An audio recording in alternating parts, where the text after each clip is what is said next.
before. I'm on the affirmative side, if you can already tell.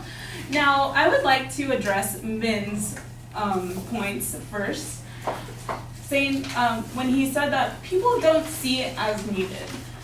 I found a lot of flaws with this statement because based on Michael Schmidt's Both Sides in the Gun Debate Agree, who is a writer for the New York Times, they did a study that stated that 800 mayors in the United States support more aggressive prosecution of those who fail background checks.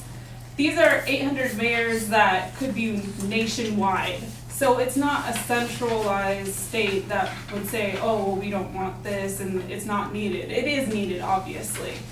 And a second a second piece of evidence that I would like to share with you from our own president is that he says that 3/4 of mental illnesses appear at the age of 24. Yet less than a half Americans are diagnosed with a mental problem until they've received treatment. And several recent mass shootings, including those at the Newton, Tucson, Arroyo, and Virginia Tech, were perpetrated by students or other young people that had access to guns that committed these mass shootings.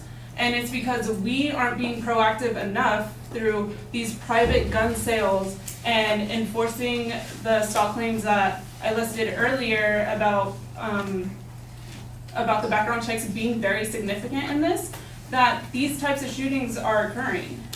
And I would like to address his pro-gun, statement that the background checks aren't the problem and that other people, they're gonna find a way to get guns anyways. That's not necessarily true. I actually found a document stating that a pro-gun supporter, which is named the Badger Outdoors, actually sold 537 guns used in crimes, making it the #1 seller of guns in crimes nationally.